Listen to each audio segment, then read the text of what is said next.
Hello friends, मेरा नाम है राकेश यादव और आप देख रहे हैं क्रेडेंस टॉक। ये वीडियो उन लोगों के लिए है जिनके पास पैसा तो आता है, हर स्टार्टिंग ऑफ द मंथ उसके पास पैसा है, लेकिन एंड ऑफ द मंथ इतना कम हो जाता है कि वो पैसों का कुछ यूज़ नहीं कर पाता है। अगर आप उन्हीं कैटेगरी में से हो तो प्लीज़ ये वीडियो ज़रूर देखिएगा, आपको बहुत हेल्प होगा।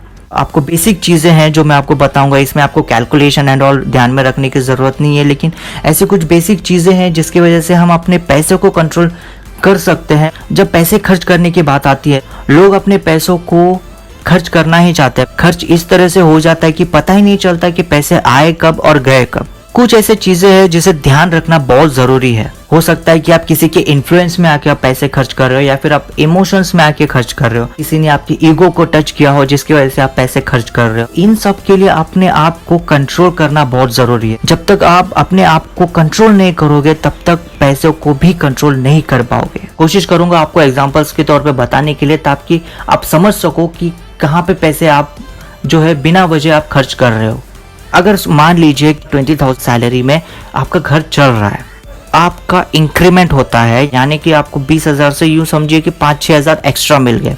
अब वो 20,000 में अपना घर तो चला ही रहा है, लेकिन 6,000 रुपये उसके पास एडिशनल है। जो पर्सन है जिसके पास वो 6,000 रुपये एडिशनल आया है, वो अपने सपनों पूरा करने की कोशिश करता है। हो सकता है उसके पास कोई पुरानी टीवी हो जो उसे अभी नई टीवी की जरूरत है, या फिर नया फोन खरीदना चाहता है, अभी उसके पास जो फोन है वो पुराना हो चुका है। हो सकता है कि कहीं पे उसको घूमने जाना हो, किसी को पार्टी देना हो या मूवी देखना हो, जो 20,000 में नहीं कर पा रहा था, 6,000 रुपये उसको एडिशनल अमाउंट है, वो 6,000 में एडजस्ट करने की कोशिश करता है।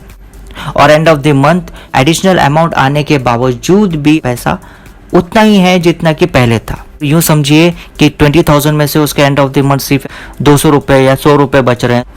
जो 20,000 में उसको जो घर चल रहा था, अभी 26,000 में होते हुए भी उतना ही अमाउंट उसका बच रहा है। तो कहीं ना कहीं कुछ ना कुछ तो गलत हो रहा है, या कुछ ना कुछ एडिशनल खर्च हो रहा है जिसके वजह से अमाउंट कम हो रहा है। एक चीज ध्यान में रखना है, जिन चीजों की जरूरत है उसी पर खर्च करो।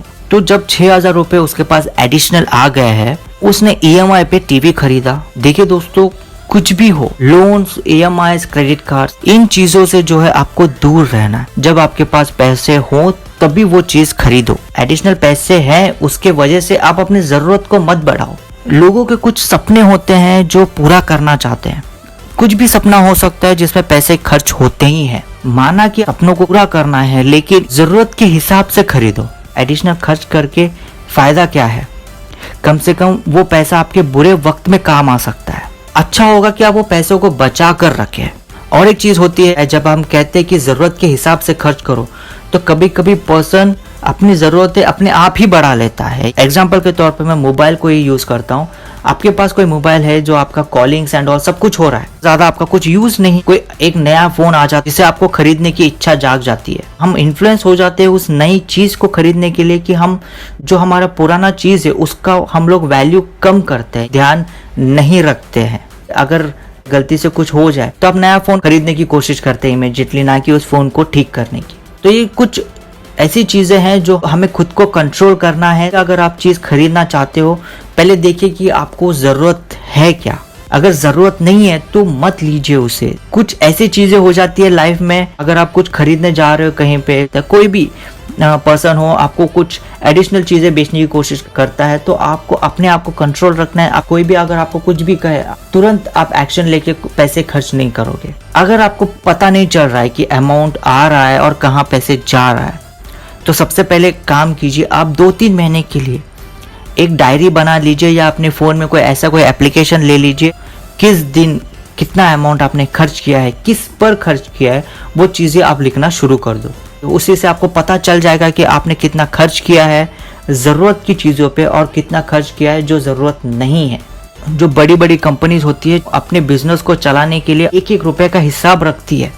तो आपका घर भी एक बिजनेस ही है। जब आप उसको मैनेज करना शुरू करोगे तभी आप अपने पैसों को मैनेज कर सकते हो। 1-1 रुपये का हिसाब आप लिखो, आपको पता चलेगा कि आपका पैसा कहाँ खर्च हो रहा है, कितना आप बचा सकते थे और कितना आप बचा सकते हो। जब पैसे बच जाए, अगर वो चाहे तो उसको सोना या चांदी में इन्वेस्ट कर सकता है। सबसे बेसिक चीज होती है, जाके सोना खरीद लो या चांदी खरीद लो, जिसमें कोई आपको कैलकुलेशन नहीं करना है, कुछ नहीं करना है। आप जब सोना खरीदते हो टैक्स भी ऑटोमेटिकली उसमें कट हो जाता है, तो अब कुछ एडिशनल झंझट भी कोई ज़रूरत नहीं है।